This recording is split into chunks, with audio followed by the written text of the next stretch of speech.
Hello and welcome to How to Build Apps for the Apple Watch, Lesson 2, Learning Swift 2.0. In this lesson, we're going to first understand how Xcode playgrounds work, because we're going to be using playgrounds extensively as we learn the Swift programming language. And number 2, and this is a big one, we're going to understand the Swift 2 programming language and syntax by the time we're finished this lesson. So there's a lot of material in here. It's not to be taken lightly, but I will make this as painless as possible. And in fact, Swift is very easy to learn, so you will find, whether you've coded before or not, that it is actually pretty easy to pick up on. So let's get started. In this video, we're going to learn how to start an Xcode playground. And we'll be doing this throughout the rest of the lesson, so I'm not going to go over this each time we do it. Just know that each time a new video in this lesson occurs, that we're going to be starting with a new playground. So let's jump over to Xcode and see how we start one. So Xcode is open, and we've briefly taken a look at this screen before, and basically this is just the welcome screen. And the first thing that it actually gives you the option to do is to get started with a playground. So what we want to do on each of these videos within this lesson is to go ahead and start a new playground. So we're going to get started with a new playground by clicking it and just move this where it's supposed to be here. So we're going to start the playground, and I'm just going to call this intro because it's not really going to have anything, and click next. And then we save a spot for our playgrounds here. And we just hit create where we want to save it. And our playground comes up. And there we go. So when we start each lesson, there'll be a new playground. And I will have the playground already running so that we're not wasting time each time we do this. But this is the basic playground. As you see, it has first a comment, and then it imports the UI kit, and then it has a variable declared here. And we're going to get into all the details about what all this means and what the left side and the right side does. And in fact, there is a bottom to this as well. So we'll get into what that says. So, or not what it says, but what it's useful for. So we'll see you in the next video.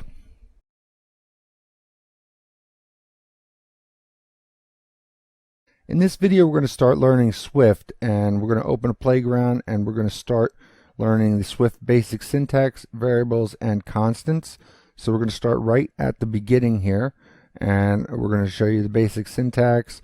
We're going to explain what a variable and a constant is, and we're going to take it from there. So let's jump over into a playground. So we're in our playground, and I first actually want to start talking about the playground. I'm actually using the playground that I created in the last video. So when you open a playground, it automatically has this text in it. And basically the playground works like this. On the left side is where you put your code, and on the right side is what's compiled by the code compiler, and it spits out whatever the value is.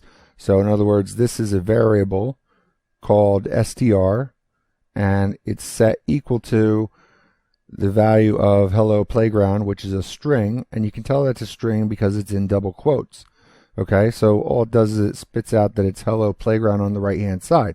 Now if we did other things with it, it would show the modified version of it. Like if I were to re-evaluate str and I set str equal to just hello, then you'll see that str on the right hand side now equals hello. And I was able to change that because that's a variable. But just real quick on the big picture, the left side is where we put our code, and the right side is where it's evaluated. Okay. Now, this first line is a comment, and you can tell it's a comment because number one, it's in green, but number two, it starts off with these 2 forward slashes. Now, anything that starts off with 2 forward slashes is going to end up being a comment. So this is a comment. This word variables, constants, semicolons, type declarations, white space, they're all comments, and they are for human readability only. So the code compiler just completely skips that. It says, okay, this is a comment, let's skip ahead, there's nothing there. This is a comment, let's move on. It doesn't do anything with them. Okay, so let's talk about variables for a second. This is a variable. This is maybe the first time you've seen code, or maybe the first time you've seen Swift. So in order to create a variable, we start off with the var keyword. So I'm going to create a new one here. I'm going to say var, and then we give it a name, and this one I'm actually going to call name, and I'm going to say equals, and I'm going to put my name in there. Okay, so the fact that I put my name in between two double quotes means that it's a string. Now, you may be wondering, I didn't declare that it's a string, so how does it know that it's a string? Well, it's pretty obvious that it's a string because it's in double quotes, and Swift uses something called type inference. So if it's brutally obvious that something is of a certain type, then there's no need to specify it. If I were to specify that this was a string, I would say name, and that colon means of the type.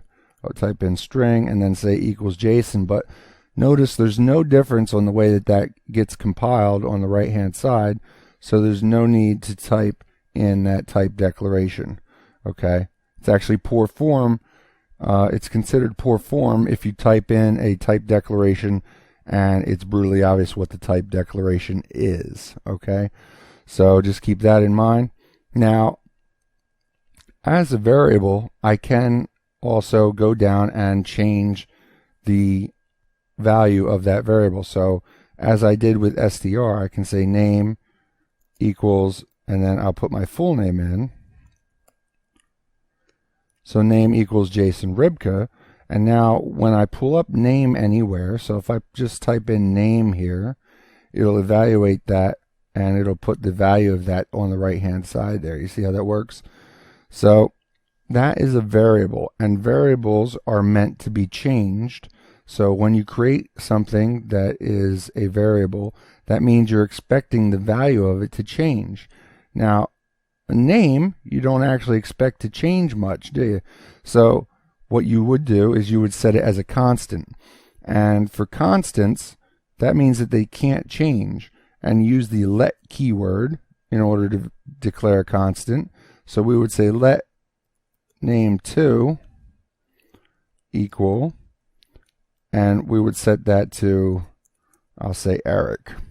Okay, so now name2 is Eric. I cannot come down here and say name2 equals John, because you'll see I automatically get an error here, and what this error is saying is change let to var to make it mutable. So it's saying change this let value to a variable value so that we could change it. But we want it to stay Eric because we know Eric doesn't want to change his name to John. So we're just going to leave it that way, okay? Now, there are a couple things that you may be wondering. One of them was the type declaration. If you're coming from a different language, is that, I at no point did I say that it was a string. But as I showed you above, there's no need to. So if I create a variable and I say that it's age, there's no need for me to say integer equals 40, because 40 is a whole number without a decimal point, so it's definitely an integer. So there's no need for me to say that when I can just say variable age equals 40. So it's kind of redundant, so we don't need to do it. Now, in addition, you may be wondering where the semicolons are. So if I create a variable and I call that school, and I set that equal to Mount Pleasant, for example, and I put the semicolon at the end so I can go to the next line, you'll see on the right hand side, once again, no effect on it at all. And in essence, what the compiler does is it uses end of line characters to go ahead and detect when a line of code has been completed. So basically, the semicolon acts as a period in a lot of different languages to say that, okay, this is the end of the command. But in Swift, there's no need for a semicolon because it uses end of line characters, so we could take that out, or leave it in. If you're really used to leaving it in, then go ahead and use them, but there's really no point in using them because they're not required, and why waste the time to, I mean, we're coders, let's face it, we try to do things as simply as we can possibly do them. So then another thing you may be wondering is about white space. So if I say var dog name equals Mikey, then you might be wondering if there's a problem if I put space here, and indeed there's not. Swift doesn't act like Python in any way. It doesn't use white space as a hierarchy. The only time you need to worry about white space literally is when you're using this assignment operator, which is the equal sign. And if you have a space on one side, then you must have a space on the other side. You see how I'm getting an error here, and the error is because I have a space here and then I have equals Mikey. Now I could do it like this and say dog name equals Mikey, and that would work, but notice how much more readable it is this way. So this is the standard convention. This is how you should do it. And for right now, we're going to leave it at that, and we're going to go into more depth about numbers and how variables and constants operate in the next video. In this video, we're going to talk about number types in Swift, and there's basically 3 different number types. You have integers, floats, and doubles, and we're going to take a look at all 3 of those right now. So let's jump over to a playground and we'll do just that. Okay, so we're in our numbers playground here, and we're going to talk about integers, doubles, and floats. Now, one thing that I failed to mention in the last video was this import UI kit and this var str string that pops up there every time. We don't need that, so I'm just going to get rid of that. And I'm just going to leave it at this. So integers are whole numbers. So if I create a variable called a, and I set that equal to 32, then that's an integer, okay? And that's inferred as an integer, okay, because it's a whole number, has no decimal point.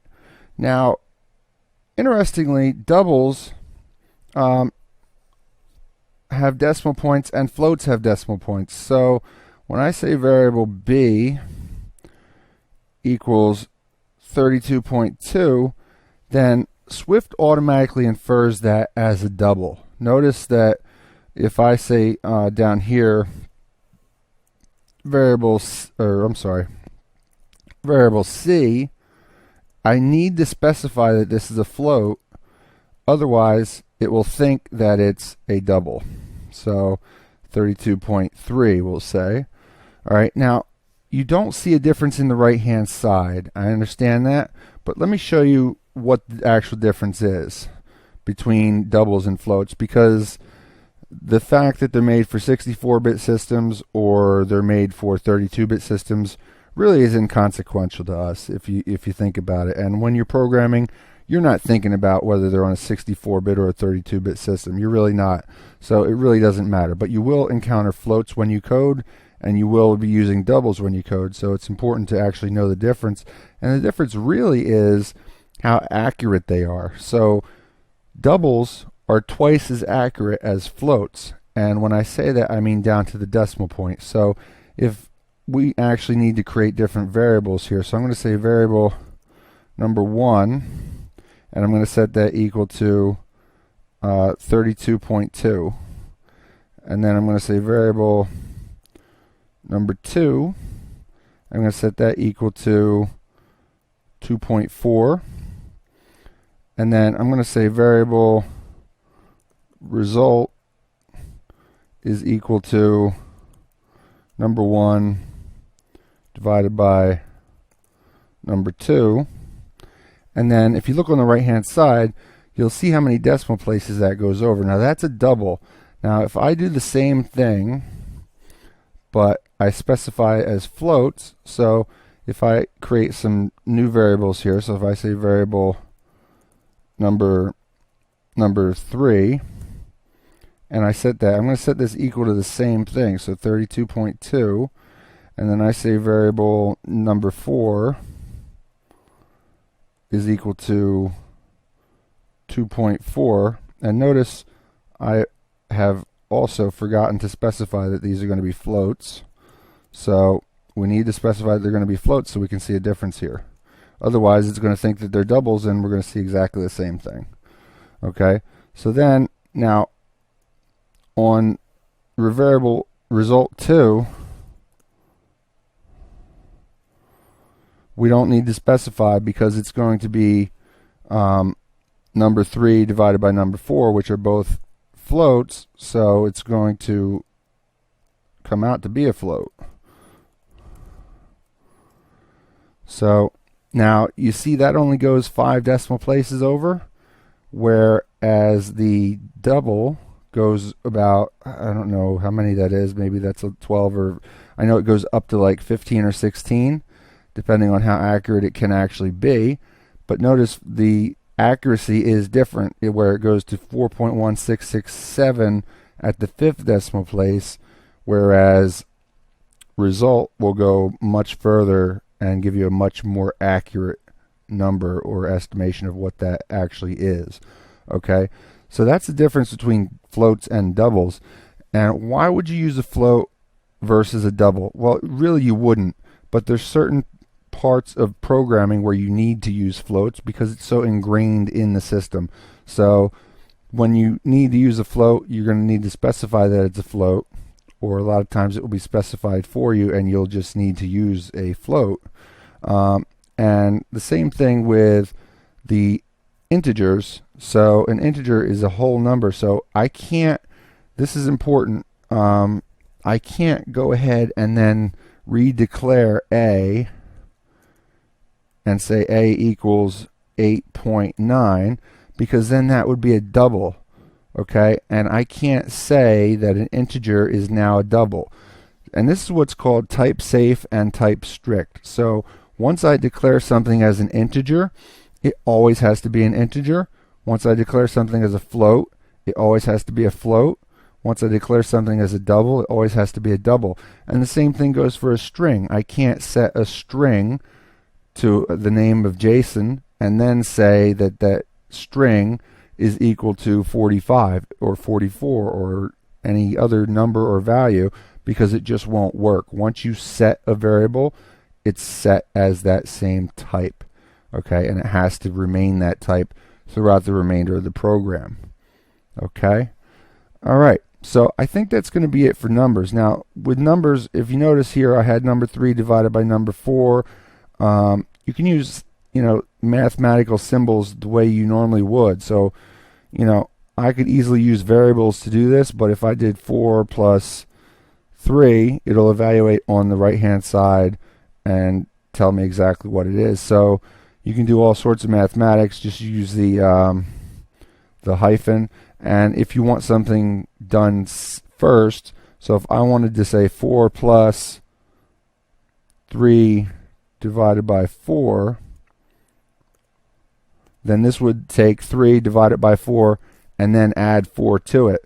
Now we're not getting a very accurate answer over here, but it is doing the calculation. It's just we don't have the remainder. Okay, so because these are integers, so it's not giving us any remainders. It just gives the float values, I mean the integer value, which is 4, because 4 divided by 3 or 3 divided by 4 is just about 1, and it just doesn't work out so that we get a more accurate number. Okay, but I'm going to show you how to deal with that in a future video when we talk about the modulo operator and things like that.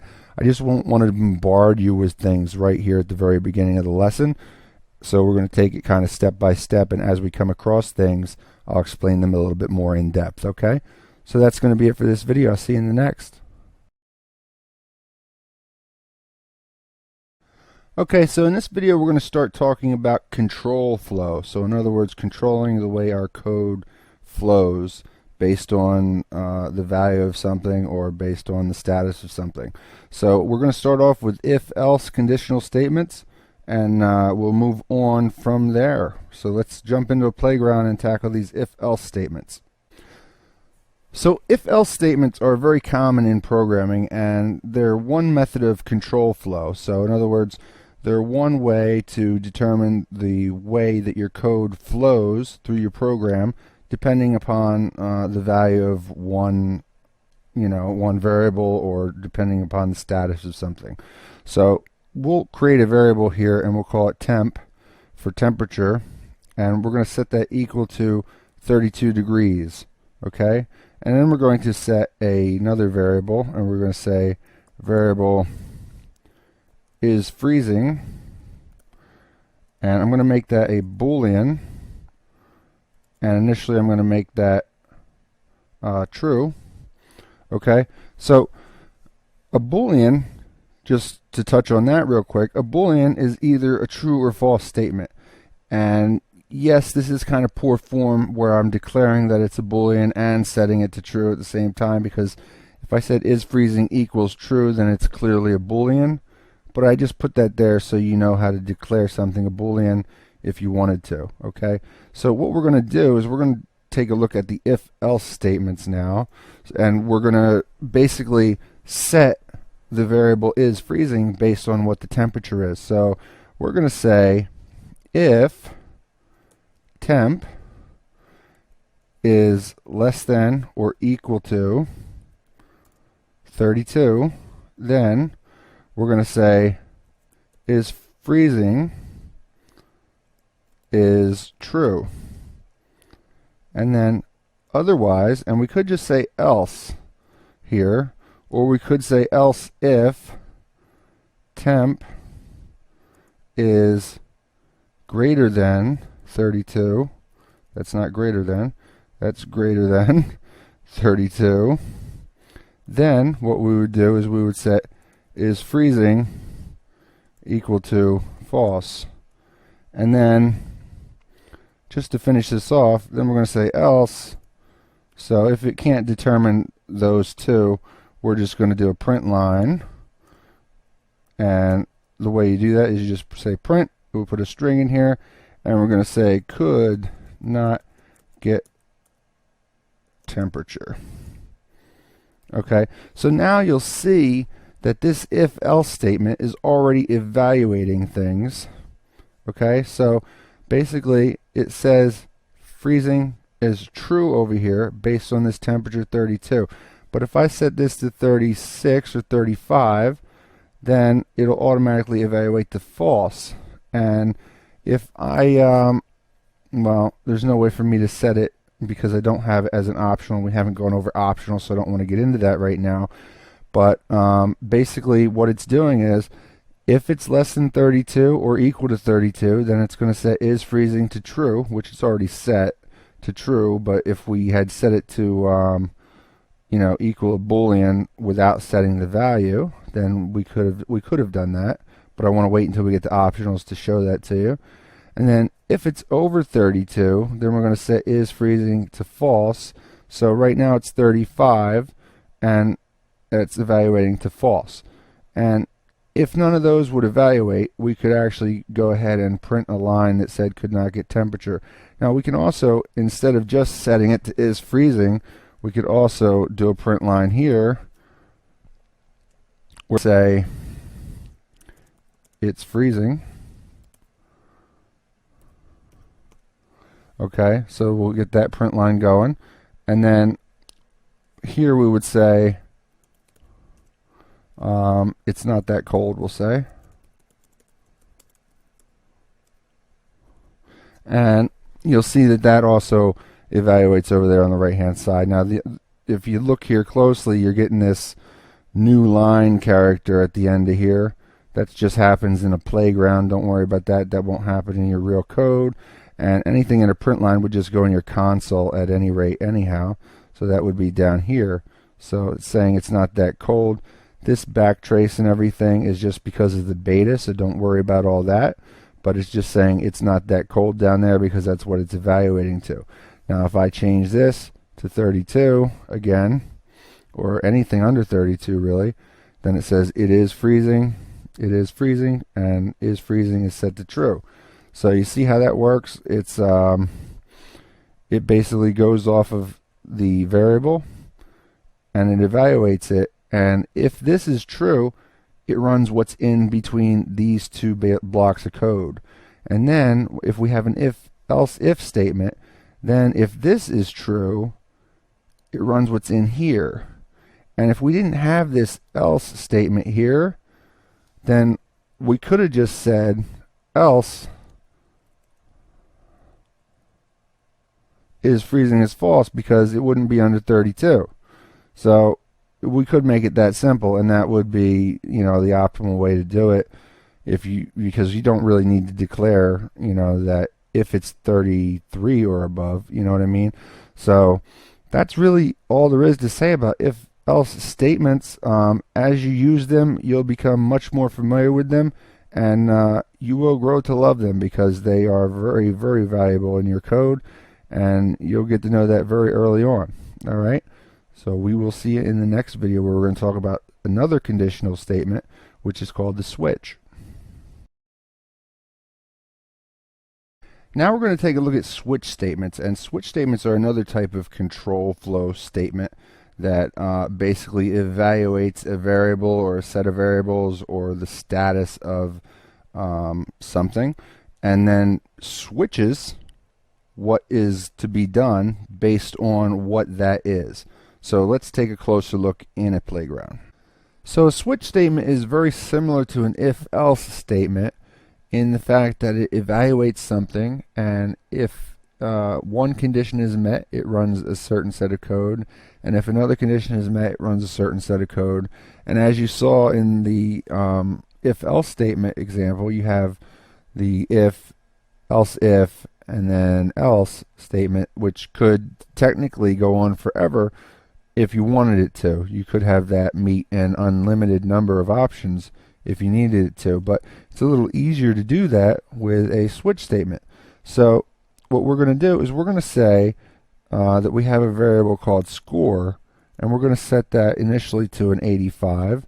So imagine this is a paper in school or a term paper or something, and the score was initially 85, but you're the teacher, and you know you're smart enough to program, so you made a little program to make things easier for yourself. So now what you're going to do is you're going to switch on the score. So you're going to evaluate the score, and you're going to open up a code block, and in here we're going to put what are called case statements, or cases for each score. So we could say in the case that it's 100, then we're going to go ahead and print that your score, your score, oh my God, can't type, your score was perfect. Okay, so that's in the case that it's 100. But what if it's not 100? What if it's somewhere between 90, and here's a range operator for you, the dot dot dot, somewhere between 90 and 99? Then we could do a print line and say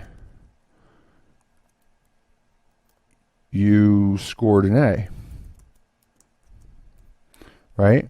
So notice that we're getting an error here, and the reason for this error is because switch statements have to be exhaustive. So in other words, this is an integer, so I literally have to cover in the case that this is any number imaginable, which is going to be pretty hard to do, right? So what we do in that case is we put a default case in here, and it's literally, you say default, and then what we're going to do is break, which just means when we say break, we mean go ahead and get out of the switch statement. Okay, so let's finish adding our cases there. I just wanted to show you how to get rid of that error, and the reason for that error, which is because you need to cover all your bases when you do a switch statement. Okay, so now let's say in the case that it's a 80 to 89, then we would print that they scored a B.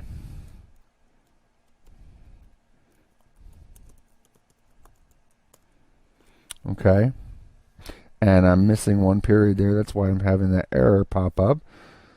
Okay, so now what it's doing is it's evaluating to the right, and it's saying that I scored a B because it's recognizing that the score itself is actually 85, and that would be the proper case to run in that particular circumstance.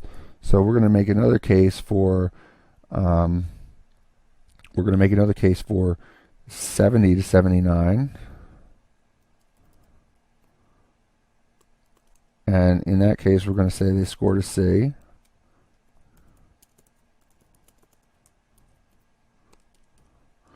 And we'll make a case for 60 to 69.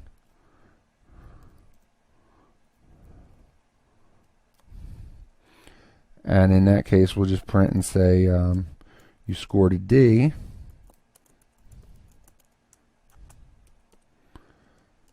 And then what we can do is we can make a case for 0 to 59.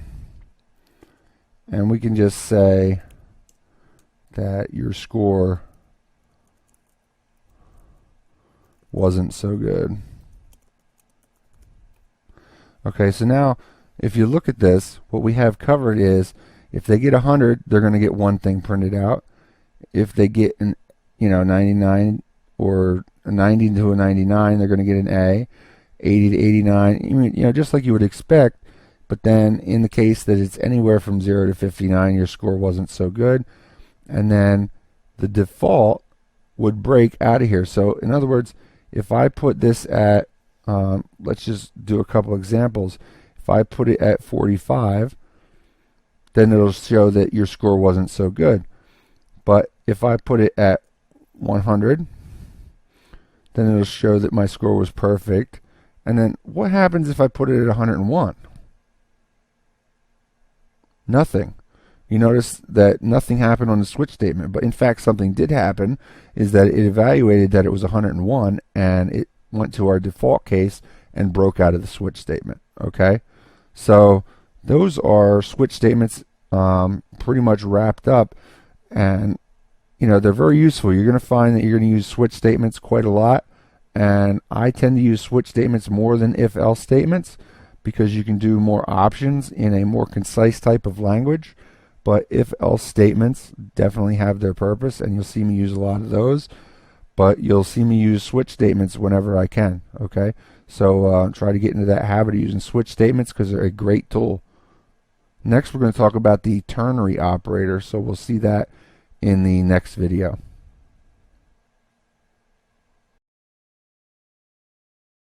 In this video, we're going to talk about Swift's ternary operator, and it's a little confusing by the way it says ternary operator because it's more of a statement than an operator itself.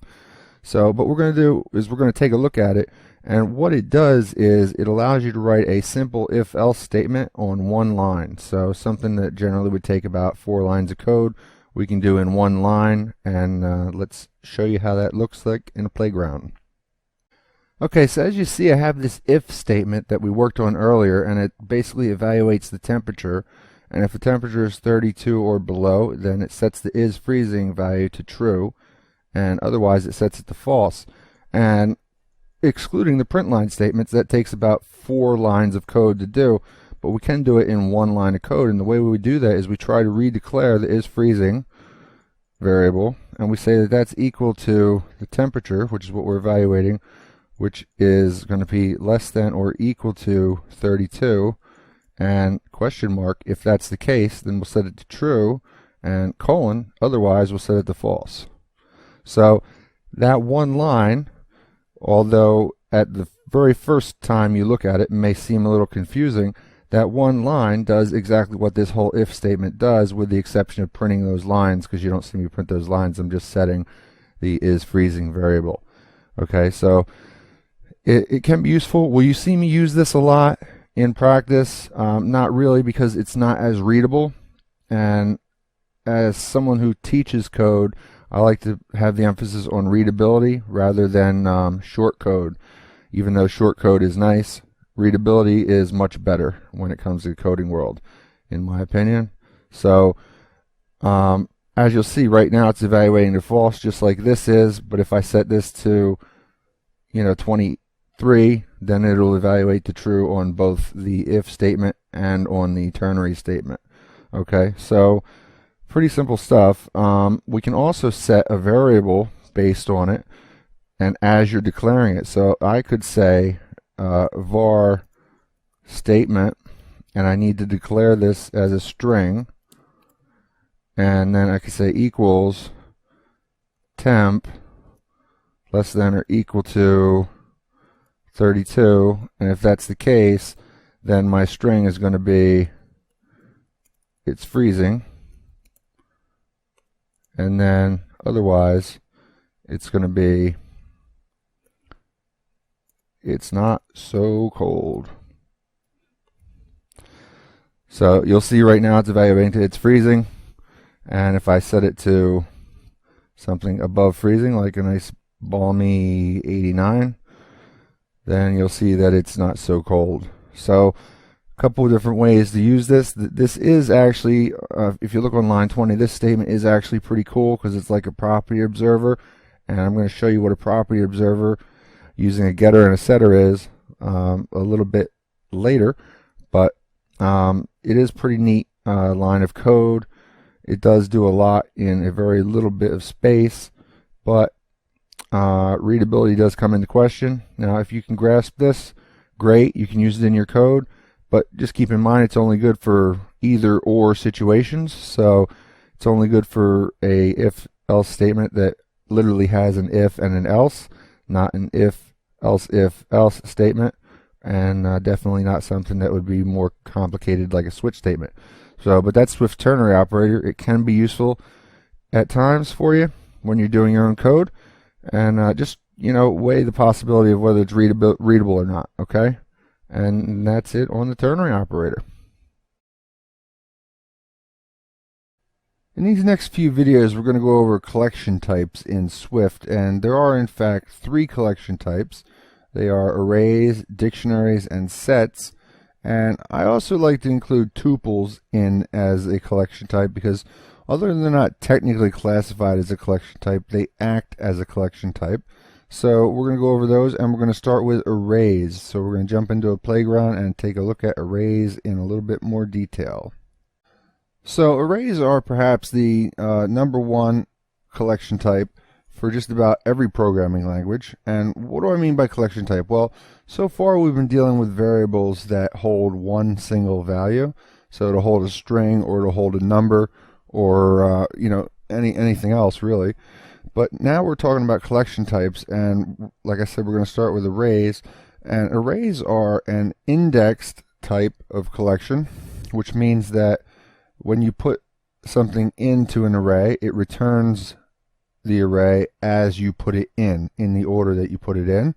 And let me show you an example here. So I'm going to say let names, and I'm going to let that equal, and in order to start an array, you do the square bracket and you end with the square bracket, and inside the array you put the items that you want.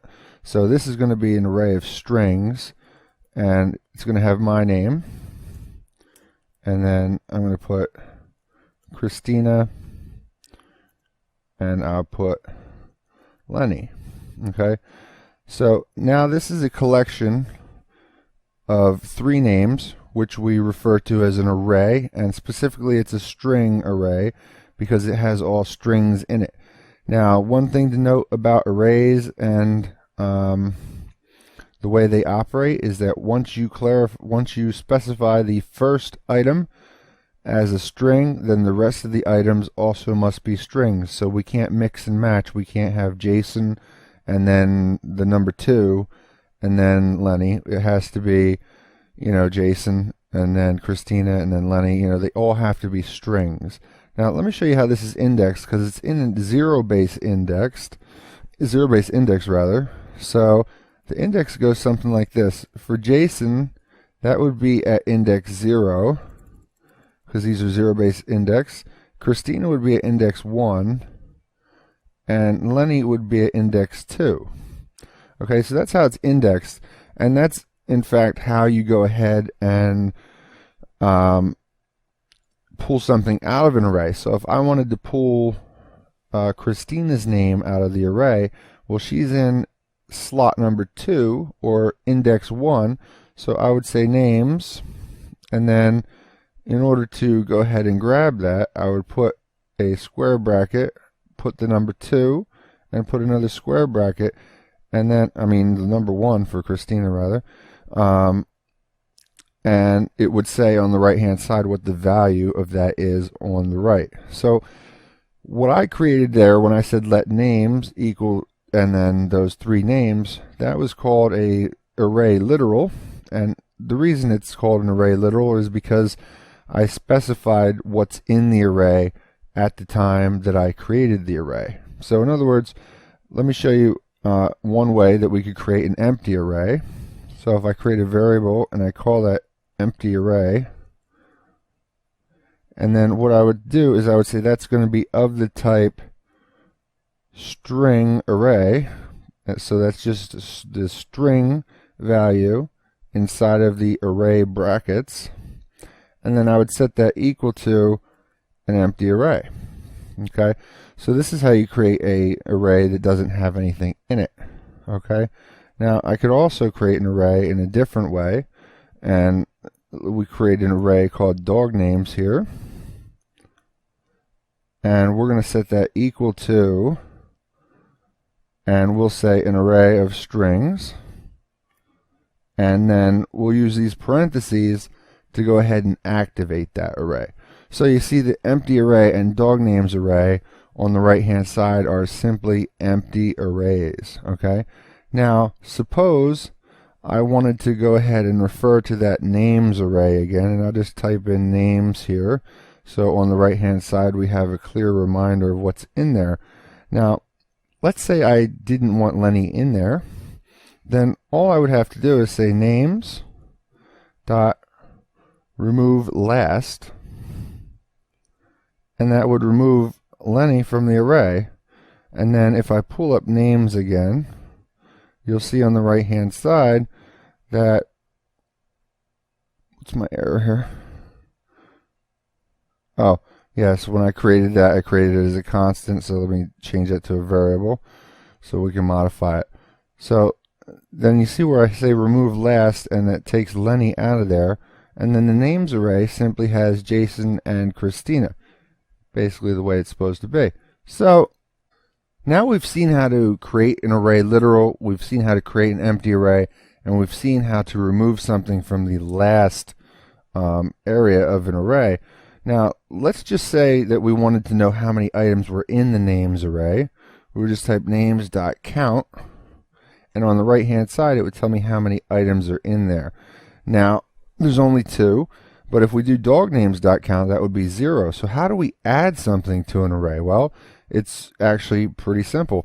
There's a couple ways to do it actually. The first way we could do is we could call up the array, and then we could say dot append, and the new name that we're going to put in there, we could say Mikey.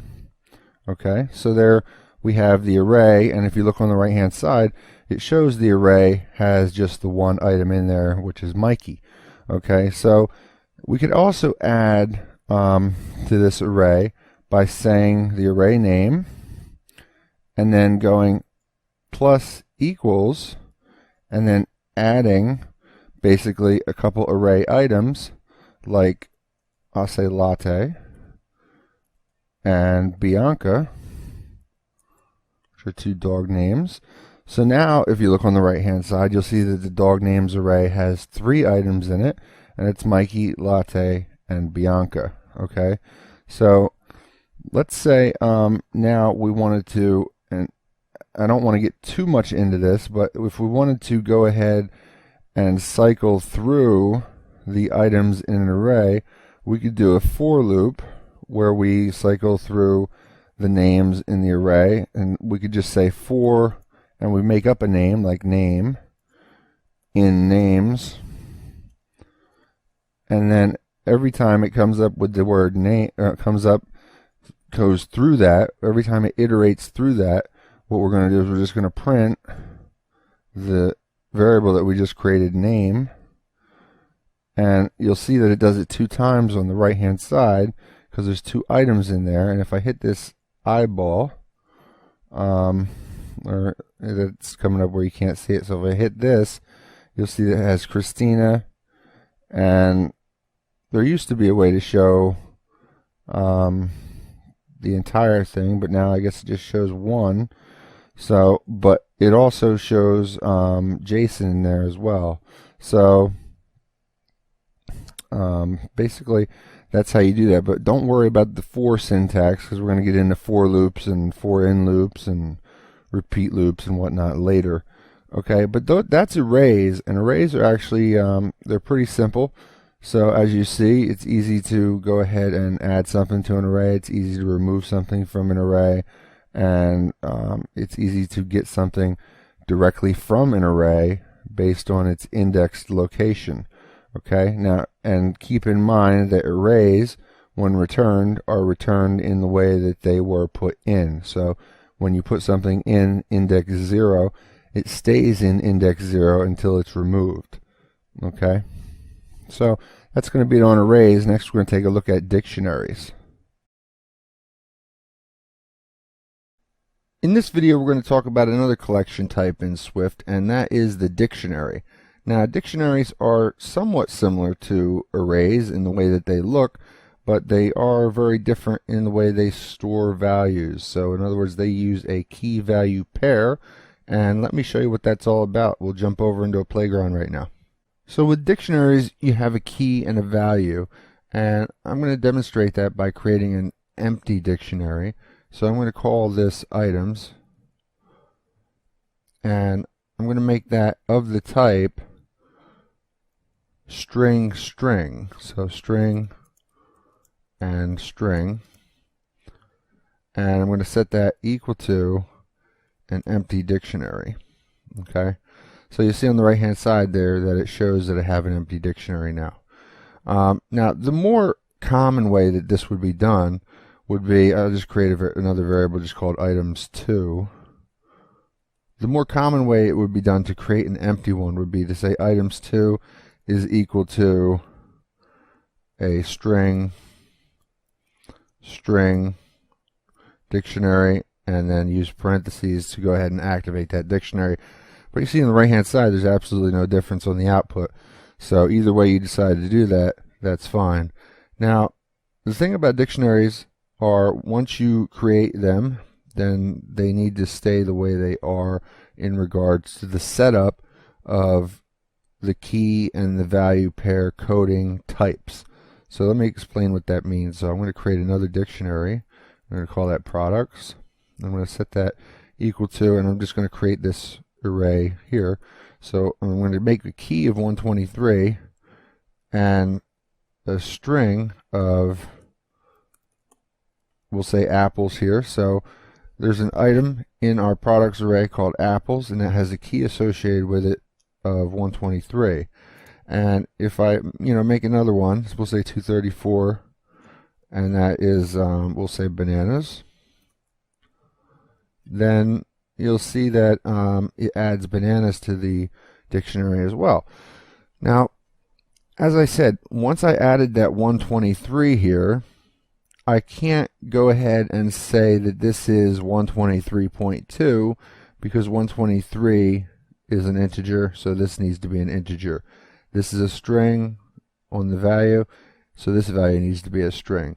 Now notice on the right hand side here that even though I put it in as 123 first and 234 second, it's returning it backwards, and it just happens to be backwards because there's only two values. But in fact, the dictionary, when you call upon it, doesn't return it in any order at all. It just returns it in some kind of random order that it just picked up first when it went into the memory, and that's really it.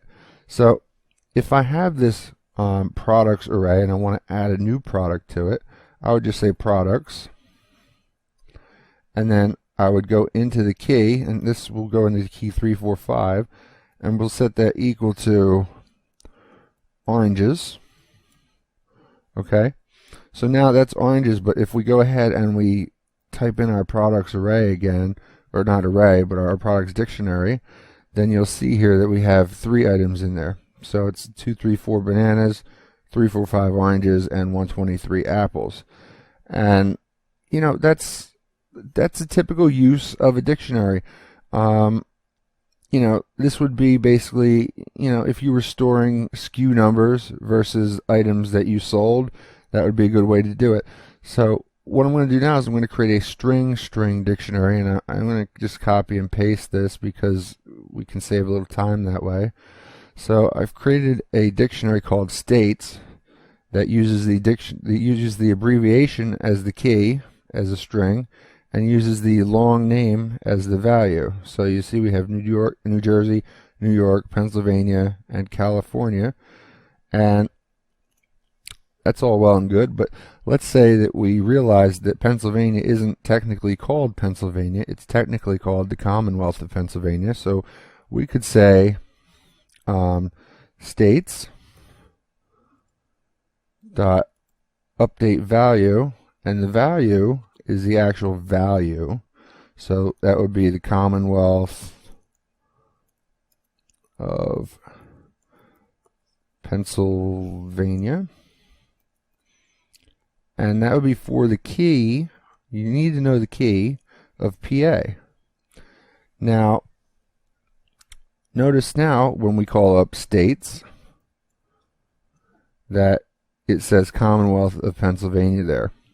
Okay.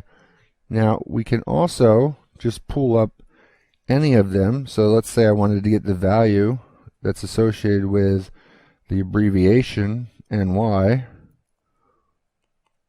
Then on the right hand side it would just tell me that that's New York. Now one other thing you can do also with dictionaries is get the count, so you can understand how many items are in a certain dictionary. So if I say states.count, then we'll get 4. And then how do you remove something from a dictionary? Let's say I wanted to remove Pennsylvania completely. Then what I would do is I would say states, and I would go into the key of PA, and I would set that equal to nil. Now, if you're coming from Objective-C, nil in Swift is not anything like a nil pointer or anything. Nil literally means nothing. So now that I've set the key of PA to nil, I've set the value of the key of PA to nil. That doesn't mean that PA still exists in there. In fact, it's completely gone. So if I just type in states again just to prove this, you'll see that PA just simply no longer exists in there. So it didn't just set the key or the value of the key to nil, it removed the value and the key completely.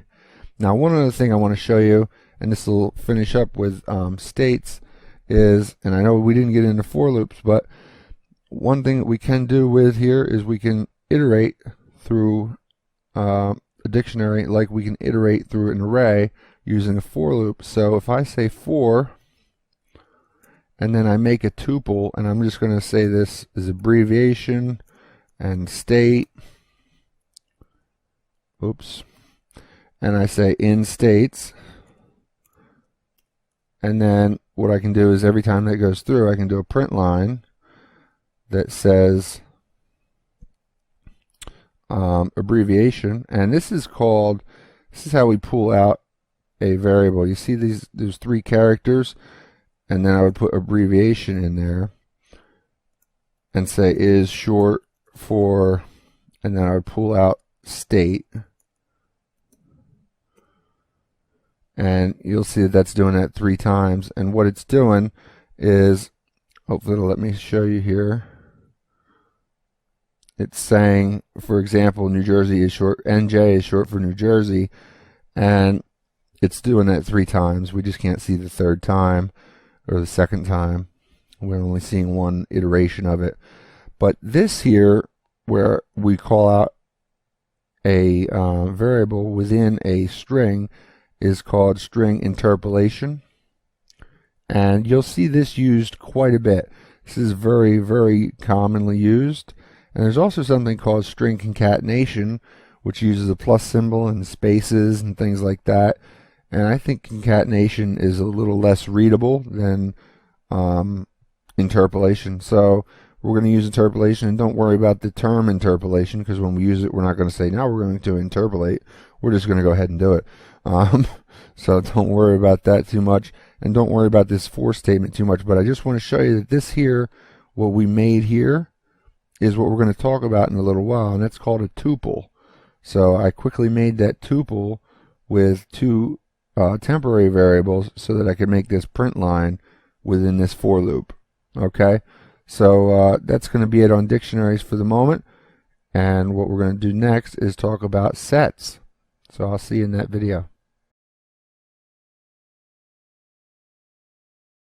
Now we're going to talk about sets, and sets are the third and final official collection type that Apple has put into Swift. And we didn't originally have sets in Swift when it was originally released. Sets came with version 1.2, but sets are nothing new to programming. They've been in Objective-C forever, and they've been in plenty of other programming language as well. So let's take a look at sets and see what makes them unique from arrays and dictionaries. So sets basically are an array of items, and they're so similar to arrays, in fact, that when you create a set, you need to declare that it is a set. Otherwise, the Swift compiler will infer it as an array. That's how closely together they are. So I'm going to show you real quickly how to create an empty set. And the syntax for this is a little bit different. So if I say variable teams, and I'm going to make that of the type set, and then I'm going to have that be a set of strings. Okay, that's how we actually go ahead and create, don't need that, that's how we actually go ahead and create an empty set. Okay, so, but to create a set literal, and I'm going to create something that we all have, and it's going to be called my bills, and I need to specify this is going to be a set. And the reason is, when I say equals here, I start out with these two square brackets, and inside here is where I put my information for my set. So this is going to be a set of strings, and as soon as I say that it's a set of strings, that means that it must contain all strings. So one of my bills is going to be electricity.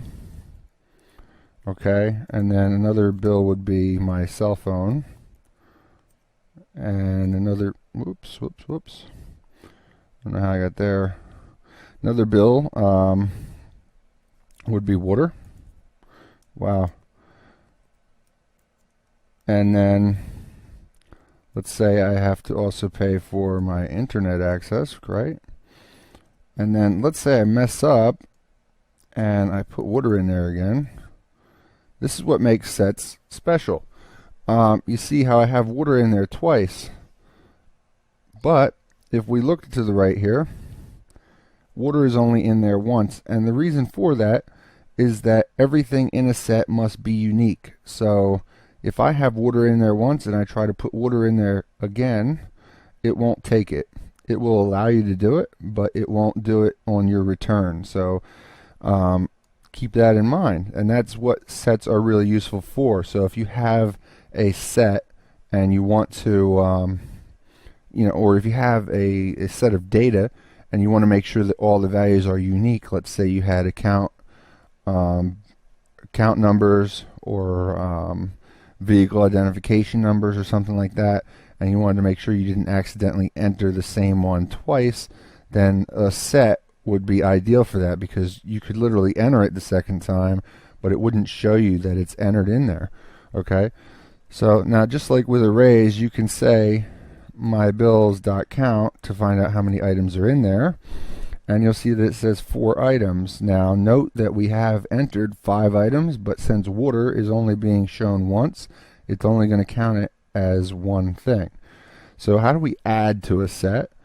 Adding to a set is actually pretty simple. You just type the set name in, and then you say insert,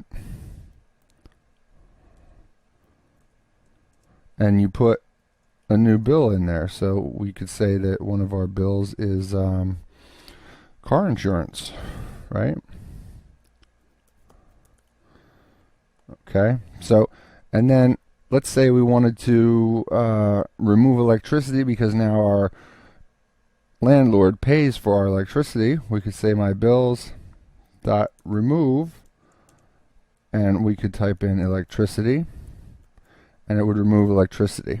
Okay, So now we could just go ahead and see what my bills looks like.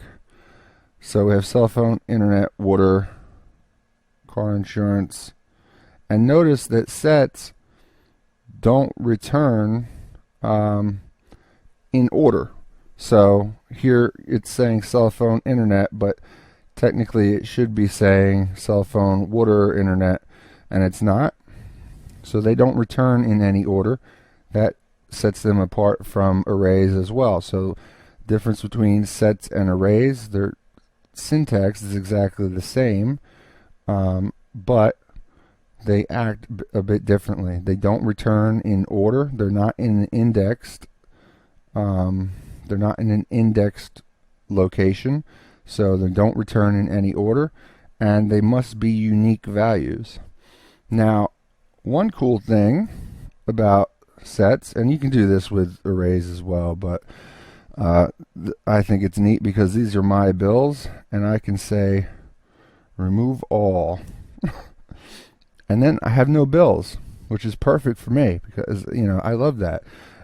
Another way to actually do the same exact thing would be to say my bills and just set that equal to an empty set. Okay. Now, I don't have to declare that that's a set there when I set it equal to an empty set because my bills is already a set. So now we would just go ahead and do whatever we normally would. One thing I want to point out, and this has nothing to do with sets, but I don't think I mentioned it in the course so far, is you see where I'm writing my bills and I have the B capitalized because that's a new word. Well, variables start with a lowercase letter, so whatever the first word is, it's all lowercase, and then when a second or subsequent word pops up, you would say, you would capitalize it, and that's called camel case.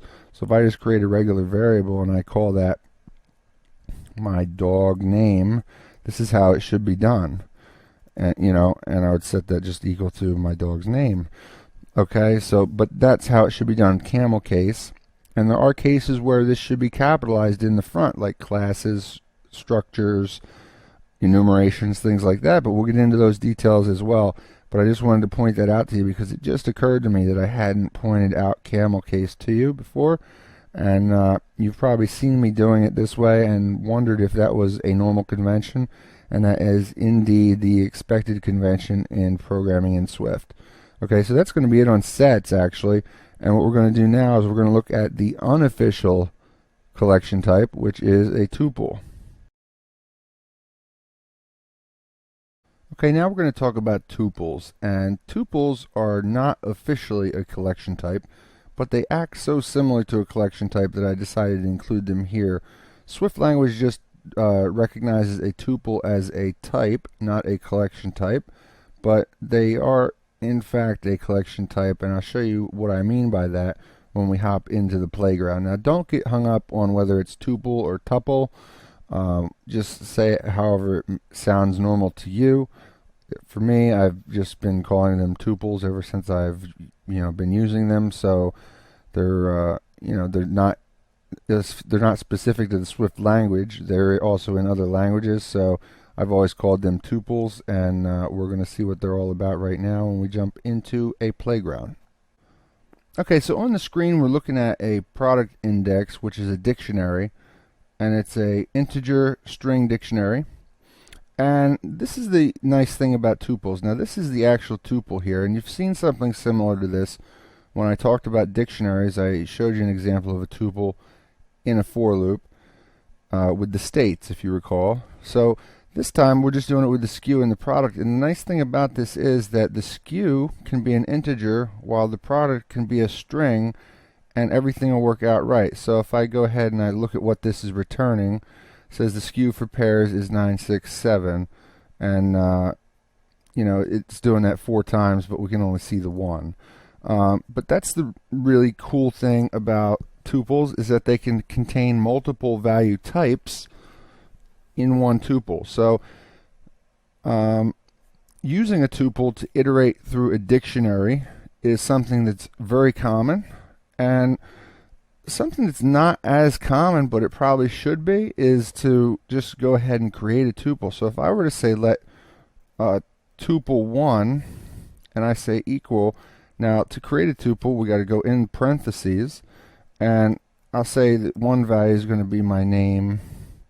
I'll make another value my age, and then I'll make another value just $12.99 just for the heck of it, and then I'll say true. So if you look here, we have values that are a string, an integer, a double, and a boolean, and they're all okay being in that tuple. Now interestingly, if you look to the right here, you'll see that 0.0 is JSON, 0.1 is 40, 0.2 is $12.99, and that's how you access those values out of tuple 1. So now tuple 1 actually has all those values. So if I say tuple 1.0, then that will give me JSON.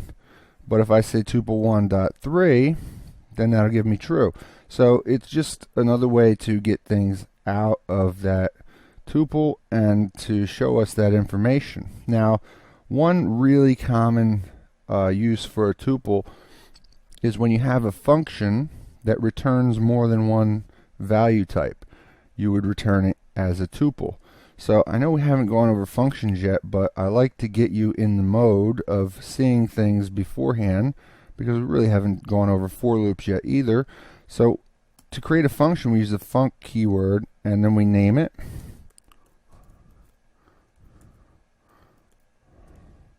And then in here, we would put any types that would come into it, and then we put this arrow looking syntax in there, and then we say what we're going to return. So in here, I'm going to return a string, an integer, and a boolean. And then I just open up my function block, the block for the function. And here I'm just literally just going to set some variables. So I'm going to say let name equal Viper. I'll let speed equal 165, and I will let is convertible equal true, and then we need to return those values. So we're going to return name, speed, and is convertible. Okay. Now what we can do is we could set the car to have those values. So we could say variable car is equal to get car details, and now we'll be able to access that using the car and dot notation. So car dot 1 or 0 will give us the name. Car dot 2 will give us the value of whether it's convertible or not. So we have Viper and it's convertible. Now the other thing that we could do is we could create, since we have that function there, we could create something like this. We could say let, and we'll make a tuple, and we'll make our own names. So the name, the miles per hour, and the top, and we'll set that equal to get car details. I'll just make a little room here, and then when we call up name, you'll see that it shows Viper and miles per hour and then top, and it shows all those values that we got out of there. And that's really what the main use case is. You'll see these a lot on completion handlers in functions, and I know you're not familiar with what that is, but you will see this a lot in what's called a completion handler in a function. And you will see this a lot, in any function that returns multiple value types. They will be, they're kind of forced to use a tuple, or not necessarily forced to use a tuple, but that's the best case scenario, is to use a tuple when you're doing something like that, because as you see, you have all this functionality. So now, with this information, I could do a print line, and I could dynamically pull out these values. So I could say the name goes at least and then I'll pull out the miles per hour, and I'll say miles per hour. So the Viper goes at least 165 miles per hour. So you can see how useful tuples can be, and I'm not going to spend much more time on them, but they are important to understand because you will see tuples quite a bit in the code as you're working with different frameworks. Okay, so just keep that in the back of your head that tuples are going to be there for you, and we're going to go over tuples again when we go over through loops, but I just want to have you see this at least once now, and then you're going to see it again when we do functions probably, and then this way it kind of gets ingrained and it kind of becomes second nature to you. All right, so tuples, excellent collection type. They can use multiple value types, and they're not officially a collection type, but as you see, they work just like a collection. All right, so we'll see you in the next video. Now we're going to switch gears and we're going to take a look at loops. And there's three kinds of loops. There's a for loop and a for in loop. There's a while loop, and there's a repeat loop. And don't get confused if you're not familiar with what the repeat loop is, because the repeat loop is basically what replaced the do while loop. Okay, so there's still only three types of loops, and we're going to start off with the for and the for in loop right now in Playground. Okay, so if you've ever programmed, then you're probably familiar with what a for loop is.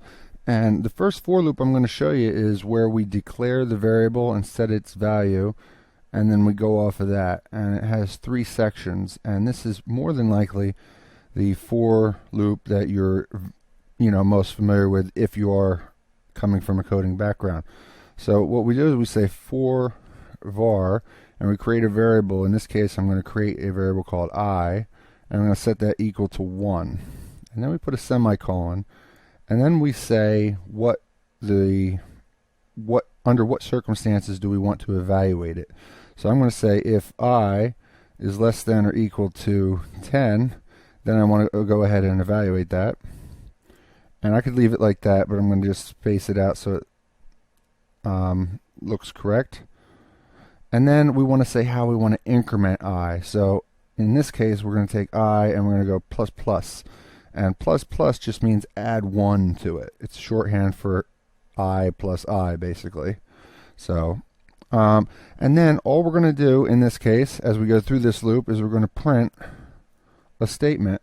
And we're going to say that I equals, and we'll pull out the value of I. Okay? And you'll see that it goes through that loop 10 times. And to give you an idea of what that shows, it would say I equals 10. So the last time it goes through, it's going to say I equals 10, because at that point it's equal to 10, but once it goes one more, it's no longer less than or equal to 10, so it stops. Okay, so that's your basic for loop.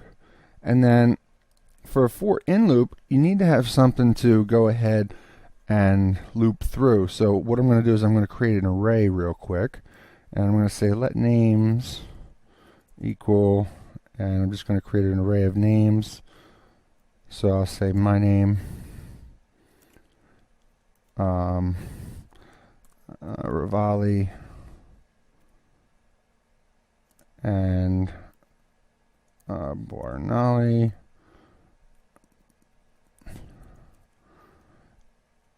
and of course Christina. So now what we want to do, now that we have that, is we want to loop through that, and we want to, let's say we want to go ahead and print the names. So for a for in loop, you say for, and then you create a variable, and it could be anything. You could name it n, you could name it name, which I'll do now because this makes the most sense. So I'll say for name in names array. Then what we want to do is open the code block,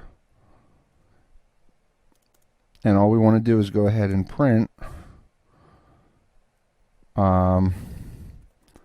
the name is, and then we'll pull out the name dynamically for that variable that we created. So you'll see that that goes through 4 times, and the reason it's 4 times is because there's 4 names in there. So if we look at that says the name is Christina, so let me just put a period here to make that look a little bit better. So it says the name is Christina.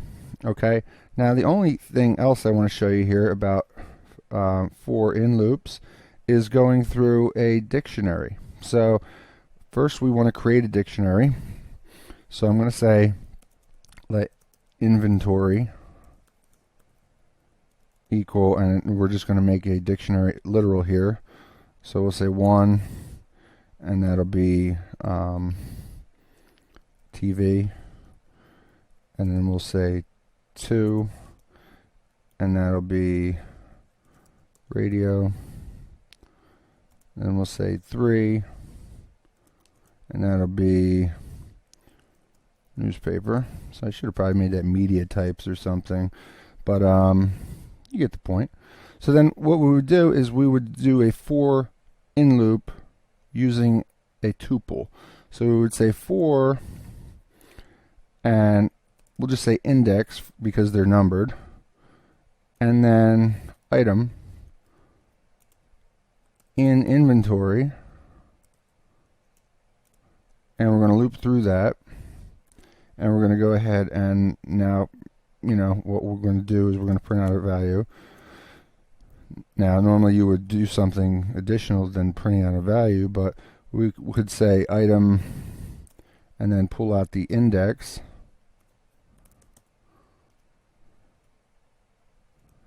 is a, and then pull out the item. So you'll see that on the right hand side it does that 3 times. And if we go ahead and take a look at one of them, it says item 1 is a TV. Okay, and it would say item 2 is a radio, item 3 is a newspaper.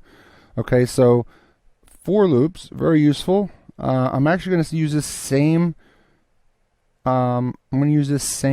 playground to go through our while loops and our repeat loops, so you have reference to them all in one spot. So I'm just going to create some room down here, and the next thing we're going to be talking about is going to be the while loop. So I'll just put a comment there, and when we come back in the next video, that's exactly what we're going to do. We're going to talk about the while loop. Okay.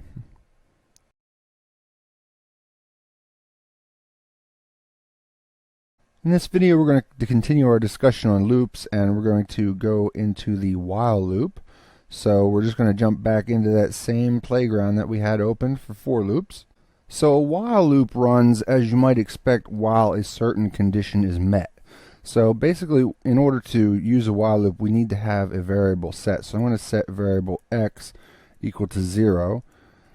And then what we can say is while x is less than or equal to 10, then we open our code block, and just move that up so we can see here. Then what we would do is we got to do 2 things in here. First, we want to run some code, and then we want to increment x. Okay, and I usually increment x first, because if you don't, what you'll end up getting is a never-ending loop. Because if you don't increment x, it'll always be 0, and it will continue to run and run and run until the memory on your machine runs out and it finally crashes, or the memory on the device runs out and the device crashes. So in this case, we're just going to go ahead and print the value of x. Okay, so it does that 11 times, and that's because it's starting at 0. Okay, but what if we want to do something a little bit more interesting? And we already have the method to do that here because we have a names array up here. So we could say while x is less than or equal to names.count, and that would pull out the count of those names. Then we could go ahead and do something in there. We could print, instead of printing that, we would print, so we would still print that, but we would print names, and then we would go into there and put the value of x in there, and it would print that out. And what am I getting an error in there for? Let's see. Now, it should be no problem, but I don't really know why. Maybe we need to just interpolate this a little bit. This is 5 times. Let's see what we got.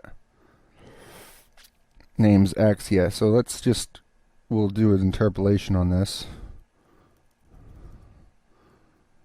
And now we should get the correct. No, it's still not letting me do that. So it's not letting me do that for whatever reason. I think this is an error in the playground, because this code should work without these. It should work just like this. And it's not. Oh, I got one extra in there. It's still not working. But the whole idea is that we could do something. So let's just print out the value of x in here again.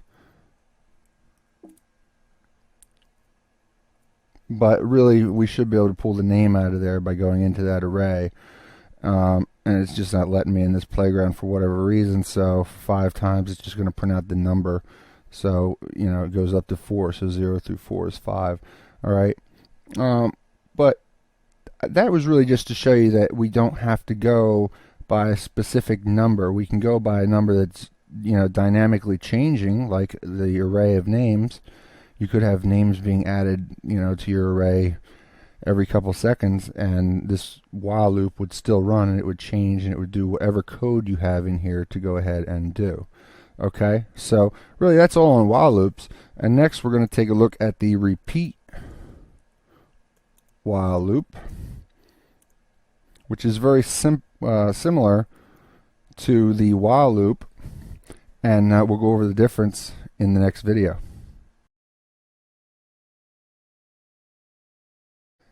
Now we're going to take a look at repeat loops, and repeat loops are very similar to while loops, with one subtle, or actually one major difference. And in addition, I also did figure out that error we encountered in the last video, and I fixed that, so I'll show you that as soon as we hop back over to the playground.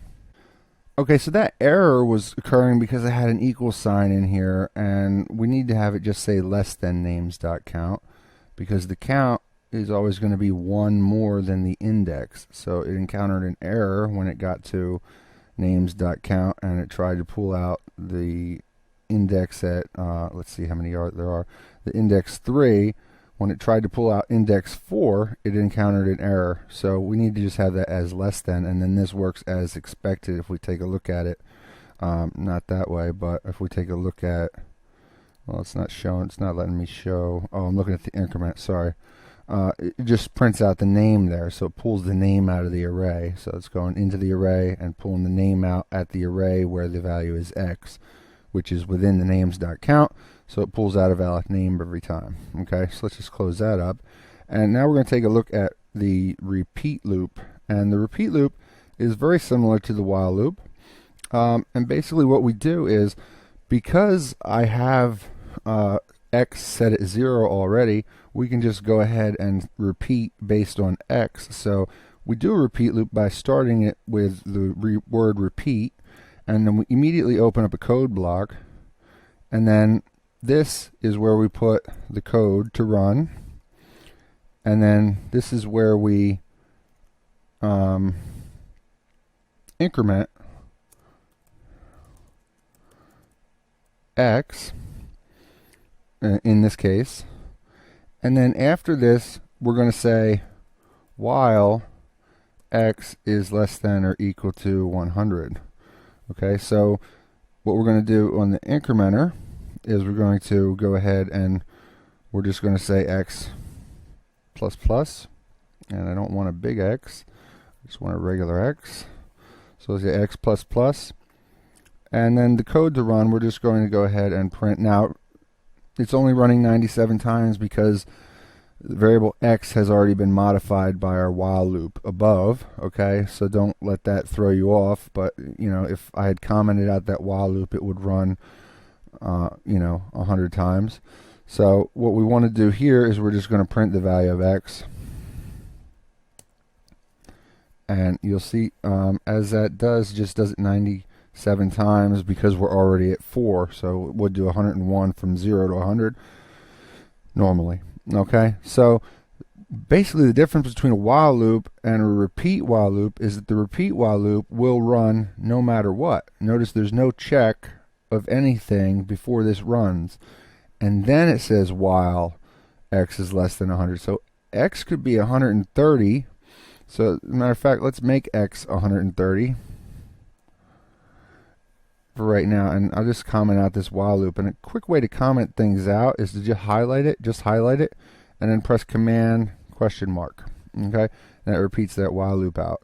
All right, so now you'll see that even though it's 130, it goes ahead and prints out 130 here, but that's while x is less than 100, so it's only running one time. So if I go ahead and make x 1 again, or 0, then it will print out, you know, the correct amount of times, and it's just printing out the value of x. Okay, so really that's it. I mean, I'm going to leave all this in here for you so you can look at all the loops and differences between them. Basically a for loop, you know, you create the variable, you set it, and you give it a value, and then you set the amount where you want to evaluate it. So in this case, while I is less than or equal to 10, then you set your incrementer or decrementer. Mind you, this could be a decrementer, could be minus minus, but that's not going to be good because you see on the right hand side that just keeps running and running. So let's just make that an incrementer again. And as soon as my playground gets back to normal, you see that's what I was talking about when you have infinite loops. But minus minus is, you know, short code for -1, and plus plus is short code for +1. All right, and then we just do whatever we want to run in this loop. Now the for in loop is a little bit different. We say for and we create a variable, and we say in the names array, and then we're going to print the name is name, and you see that runs 4 times. And then if we do it through a dictionary, then we put a tuple here to go through those items in the inventory, and we print those values out. Now the while loop I had commented out, but I believe I can uncomment this because, and to uncomment it, you just do the same thing, highlight it and press Command ? Now it's going to do this 3 times, but it does increment x also, so that affects our code down here, but it doesn't really matter. So hopefully you can see the difference between these loops and understand where they may come in handy. And all of them do have their place in code. I must say that I've used every single one of them, and you know, I don't necessarily use one more than the other. Well, I probably use for name in names, or for tuple in whatever, more often than anything. But you will use while loops, and you will use repeat loops. So it's good to know all of them, and this is just a handy reference sheet for it. Okay, so next we're going to move on to functions, and functions are going to be pretty exciting because functions are going to be the first time we're actually going to be able to do something with our code aside from direct the flow or print out a value that already exists. Okay, so functions are something that actually do something with our code, and we're going to take a look at that next.